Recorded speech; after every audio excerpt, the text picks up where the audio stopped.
Hi மக்களே, இன்றைக்கி புதினா சட்னி தாங்க வைக்க போகிறோம். அதுக்கு புதினாவை இப்படி க்ளீன் பண்ணி எடுத்து வச்சுட்டேங்க.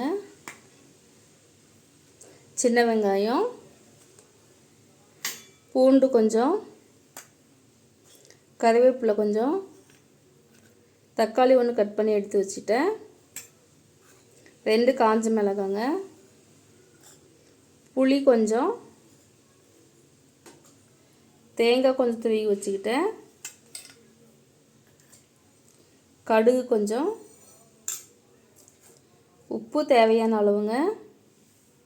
இப்போ வாங்க எப்படி செய்யலான்னு பார்க்கலாம். இப்போ சட்டி சூடாகணுன்னா எண்ணெய் ஊற்றிக்கிட்டேங்க.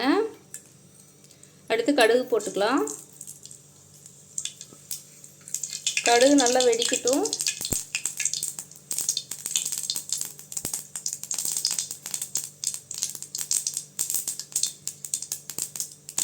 அடுத்து காஞ்ச மிளகாய் போட்டுக்கலாங்க. அடுத்து கறிவேப்பிலை போட்டுக்கலாம்.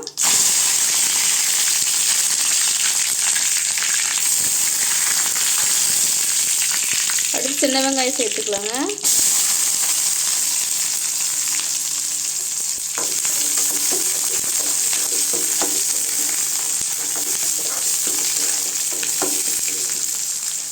சின்ன வெங்காயம் நல்லா கலர் மாறட்டுங்க, நல்லா வதங்கணும்.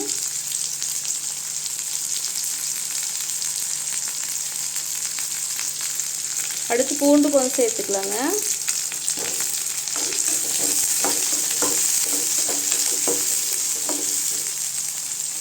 புளியும் அது கூடவே சேர்த்துக்கலாங்க.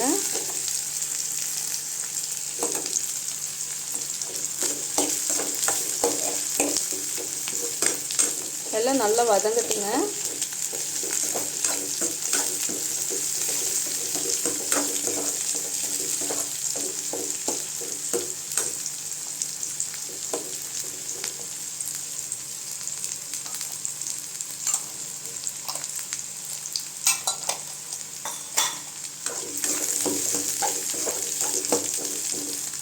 பாருங்க, எல்லாம் நல்லா வதங்கிருச்சுங்க. இப்போ தேங்காய் சேர்த்துக்கலாம்.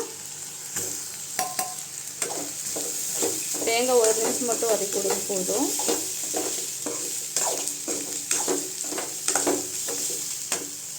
இப்போ தேங்காய் நல்லா லைட்டாக வதங்கிடுச்சுங்க.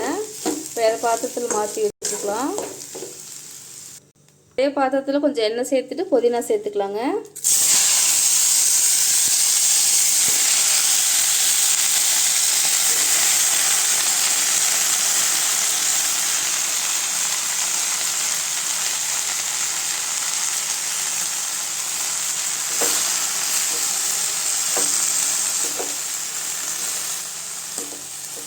புதினா நல்லா வதக்கி விட்டுக்கலாங்க.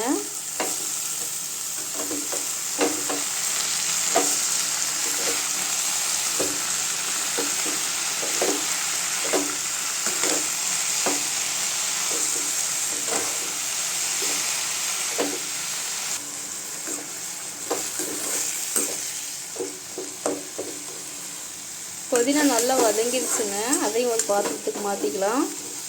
புதினாவை மாற்றி வச்சாச்சுங்க. அதே சட்டியில் தக்காளி சேர்த்துக்கலாங்க.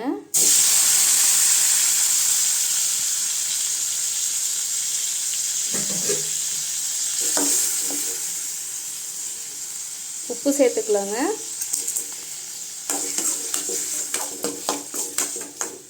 தக்காளி நல்லா வதங்கட்டுங்க.